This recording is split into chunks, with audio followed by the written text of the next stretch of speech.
This week, we had an amazing opportunity to tour the Waverly Hills Sanatorium, which is located just outside of Louisville, Kentucky. This was an 8 p.m. tour, so it was daylight, dusk when we arrived at the institution, and it was well past dark before we concluded our tour and left. So this was a super fun experience for us. In full disclosure, we are not ghost hunters, and we were not there carrying meters or communication devices. We were just there out of curiosity, love of history, love of architecture, and just to enjoy the tour and learn more about this facility. So a little bit of history. The facility was, the first iteration of the facility was opened in 1912. And it was a much smaller wooden structure, and it only housed a few dozen tuberculosis patients.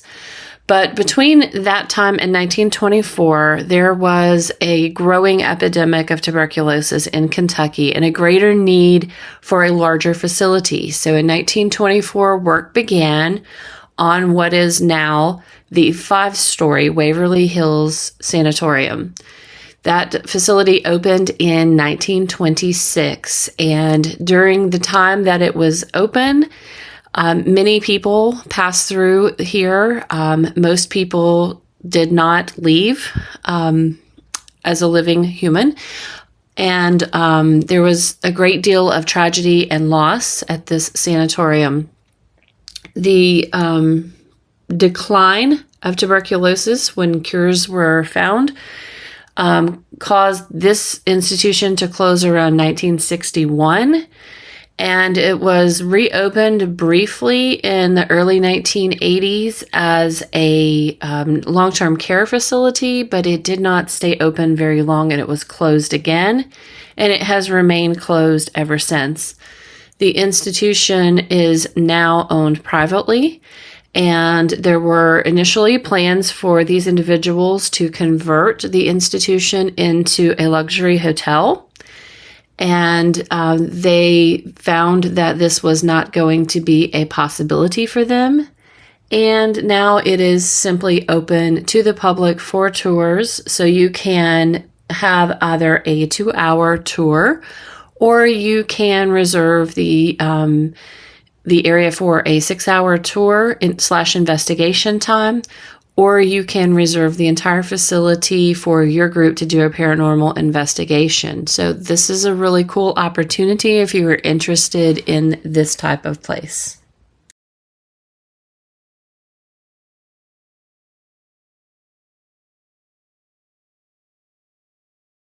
A couple of things that you may want to know about the institution before you tour.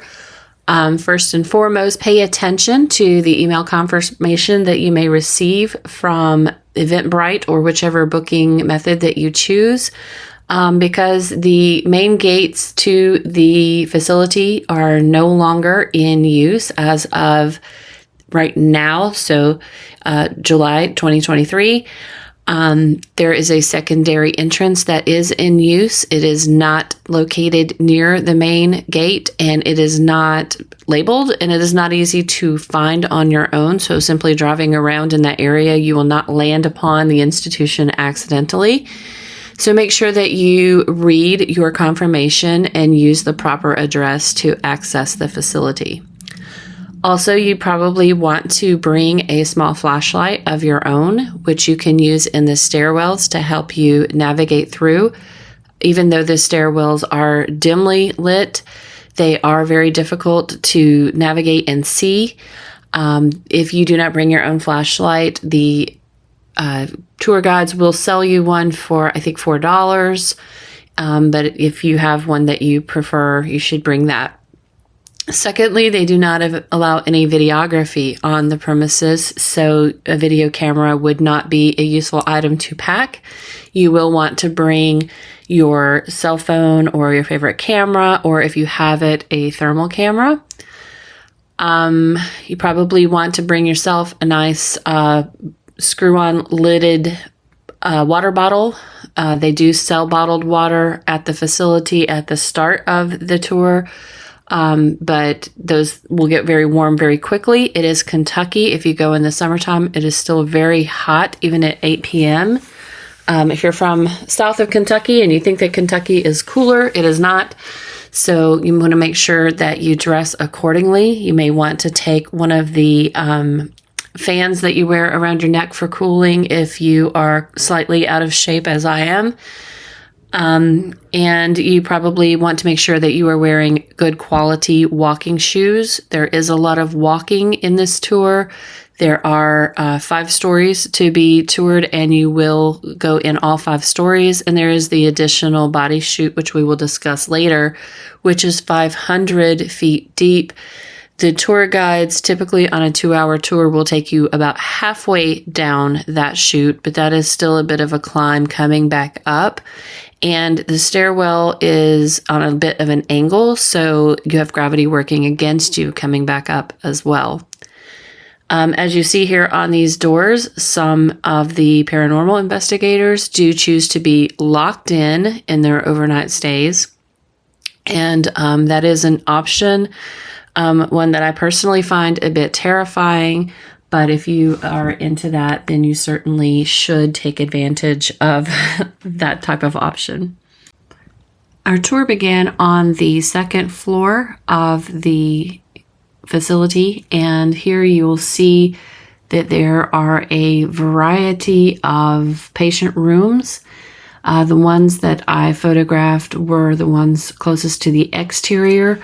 Those would have been for the patients who were in better health and who had a chance of recovery.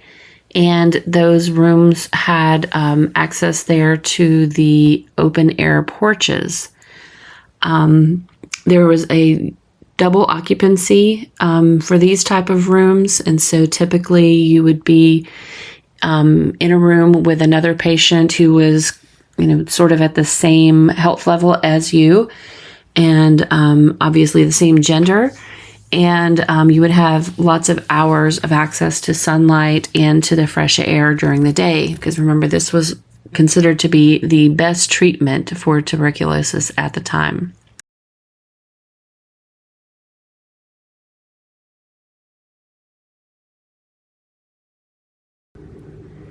This area was a common room on the 3rd floor where the patients would gather in order to do things like play games or do sing-alongs or tell stories. And it also multi-purposed as an area for them to come together to worship. So this would have been a very upbeat and happy area, and it also had wonderful views of the surrounding mountains.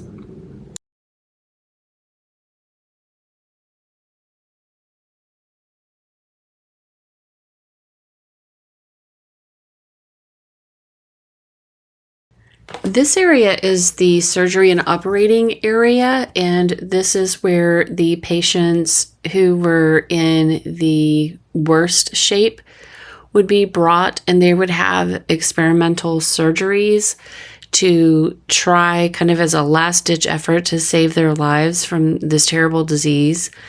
Some of these surgeries would include some really painful and traumatic injuries to the body, including removing several ribs, lots of different experimental surgeries. And there was really about a 5% survival rate for the patients who had this surgery. And it was kind of one of the things where once they had gotten to a certain level of illness, they would just accept the surgery as a way to be put under and hopefully never wake up.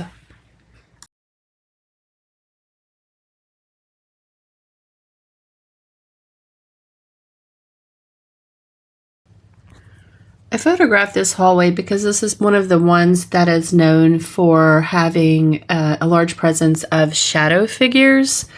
There are several different stories about where these figures may have come from, if they are the entities of nurses who had lived and perished on the property, or if they are the figure of a man who came there after killing his wife.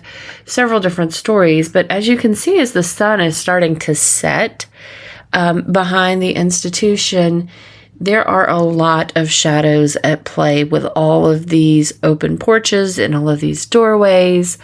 And the light changes pretty quickly up here. So it went from being fairly light and being able to see around to being quite dark pretty quickly. So these shadows change very rapidly. They also change, if it's a more clear night and a cloud drifts in front of the moon, for instance, then the shadows are going to change then as well. So I'm not sure if maybe some of these beliefs of people thinking they've seen shadow figures in the third and fourth floors might not have more to do with these changes in the lighting and how quickly they occur.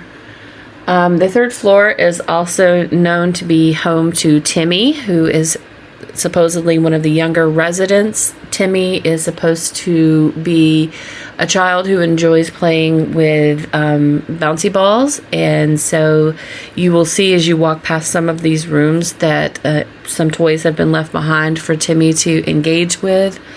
Some of the tour guides reported that they had seen the balls moving, that they had seen the balls being thrown. One of the tour guides said that a ball was thrown at her and hit her in the head. She said that the strangest encounter that she had ever had while researching in the building was that she saw a ball bounce up the stairs. And she said that was the only time she's ever seen that occur, and she found it to be rather odd. So I did see several bouncy balls in different rooms. I did not see any move. I did not hear any bouncing. But also we did not make any attempt whatsoever to engage with any entity because that is not what we were there for. So I'll leave that to the more curious explorer who would like to engage. Just an FYI, they do not have any reason to believe that there was a patient named Timmy. There are no documents indicating specifically a particular child named Timmy dying on the property. Timmy was the name that was picked up by one of the squawk boxes that when the investigators came in and they were asking questions about who was there, what their age was, what their name was, Timmy is one of the words that they were able to pick up. So since then, everybody has referred to this entity on the third floor as Timmy, but they do not have any documentation that he exists. Another claim on the third and fourth floor corridors is that people have heard a lot of noises they describe as banging or clanging noises. Some say that it sounds like a metal cabinet being slammed closed. Some say that it sounds like someone dropping an object onto like a metal exam table. Other people have described it as the sound that a nurse, perhaps wearing high heels, would make as she walked down the concrete corridors. So during this time that I was exploring this room and I was solo, I was using a remote shutter release on my iPhone to capture the images, and it malfunctioned, and instead of taking a photograph, it triggered the video functionality of the phone. The video that it took was only about a second long, but during the second, you can hear one of the banging noises that I was not aware at the time that I was in there of that happening. Certainly nothing was loud enough to startle me while I was in that room taking photographs. So I thought it was very unusual that it did show up on the video, and just thought that I would share that here.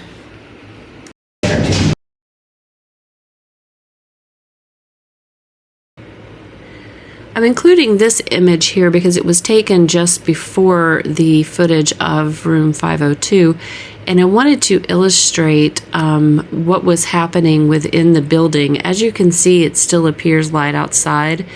That is because we are overexposing the images at this point.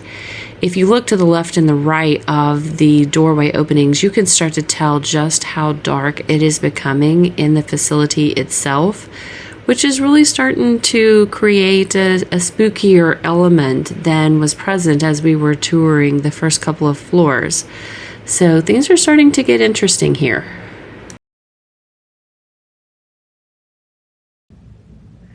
Here we are on the 5th floor. This is room 502, which is notorious with paranormal investigators and with the tour participants.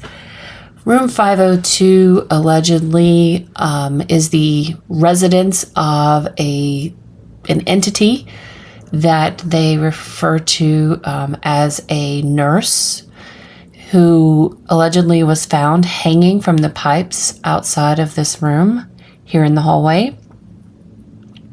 The legend is that the nurse was pregnant and either hanged herself to avoid giving birth to a child after being exposed to this disease, or another legend says that perhaps she was pregnant with the child of one of the doctors here at the facility, and she was given an abortion that went wrong and was hanged to cover this up by the doctor. There were rumors that a fetus was found in the sewage lines leading from this room into the institution's sewage system. Regardless of what did or did not happen here, investigators have found a great deal of activity in this area when they do use the meters and do use the squawk boxes. They are able to register a great deal of chatter, which they do attribute to this nurse. Not being an investigator, I will say that this area was particularly creepy. Probably one of the scarier places that we went in the facility. And this could have been due to the fact that it was really starting to get dark. It was sunset. There were a lot of shadows. There were other groups in the building, and there were noises that couldn't easily be identified. And there were sad stories being told about, a young person, a career person ending their life. So I think that at this point, the reality of where we were was really setting in, and it was making for a very creepy ambiance. So no, I am not completely confused putting floor 1 at the end of this tour. That is actually the way that the tour guide conducts the tour of the facility. The first floor is also how you access some of the other areas, such as the embalming room, the morgue, and of course the body chute. So that is why the first floor is coming last.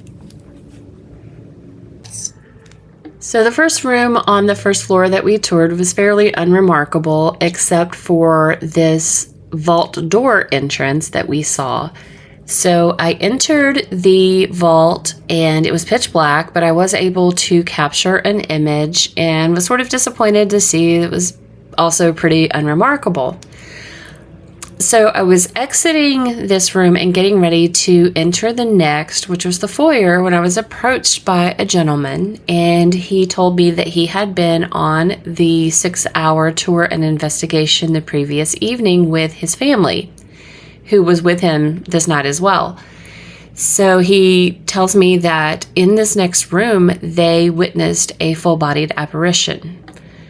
I'm fairly skeptical at this point, so I think he senses that. He pulls out his phone and he shows me a photograph of the daughter who's with him tonight, seated in the floor in this room that we're about to walk into, and next to her there is a very obvious full-bodied apparition.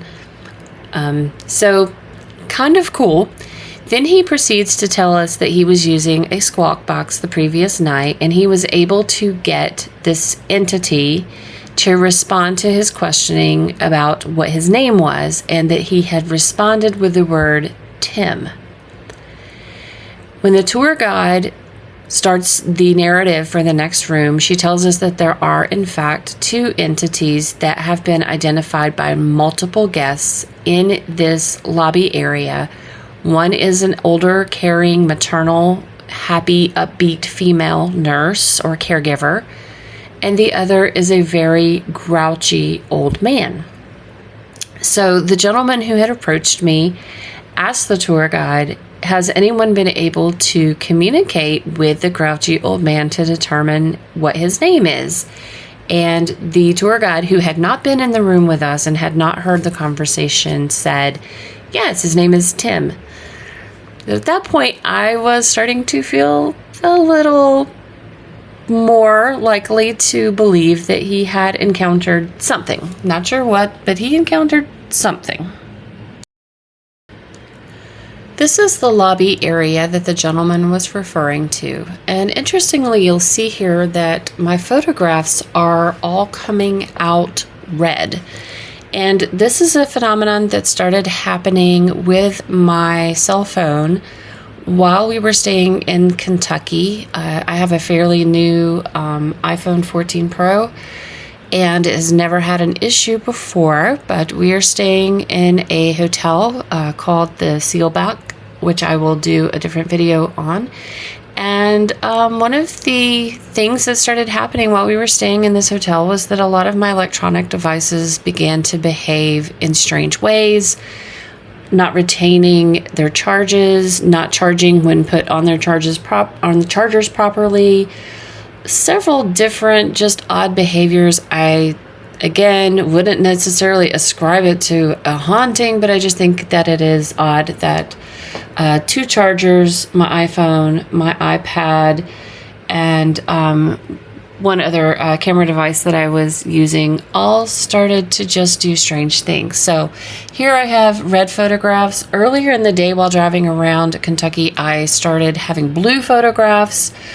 It's as though the camera is selecting one of the background colors and tinting everything in the photograph that color. So it made for some interesting, spooky looking photos, but there is no reason that they should be red. This room was part of a haunted house setup that was from last Halloween. Nothing to do with any of the tour, but I just thought it was interesting that as soon as I entered that room, my photography went back to a normal color.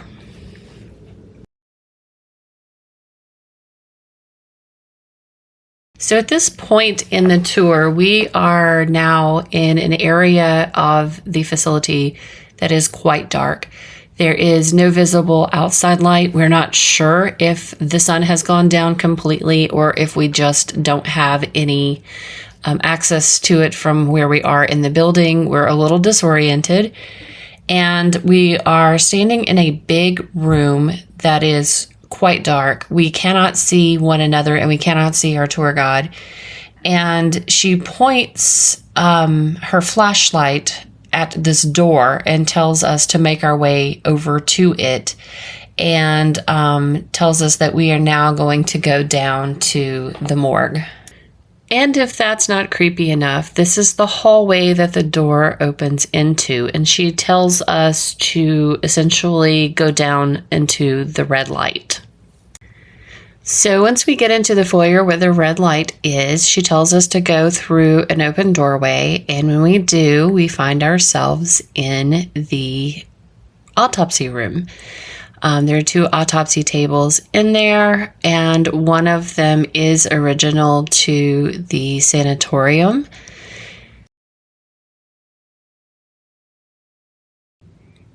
The next room is the morgue, and in the morgue there is still one body cooler, and it has 3 racks. And the cool thing about visiting the morgue is that you are allowed to use flash photography in that room. So I was able to yes, stick my head and hand into the racks and photograph the 3 slats.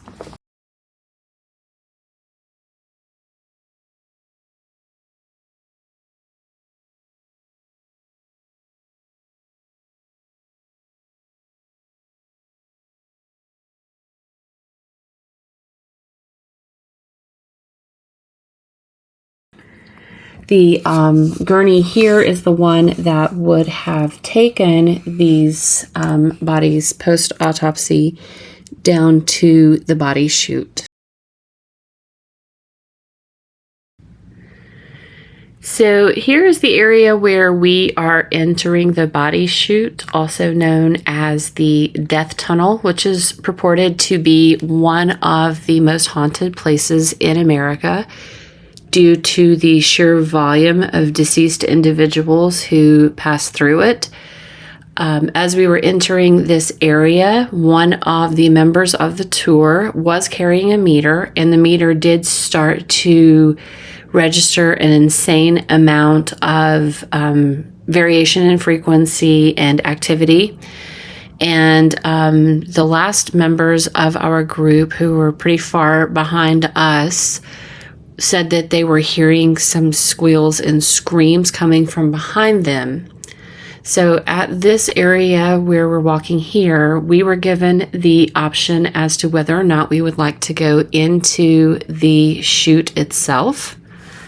And if you didn't want to, you could hang back. Now, those who did hear the squeals and screams opted to hang back, and the rest of the group chose to go into the tunnel. Again, we were given the option to do this portion of the tour. I did choose to do it despite the fact that I have anxiety and have asthma and am claustrophobic and not in great shape, because I wanted the full experience. I do recommend that you do this part if you are capable, but please know that there are a lot of steps involved. The steps are on an incline, as I mentioned before, so if you feel that being in a confined space or that this amount of activity might be difficult for you, of course, you can opt.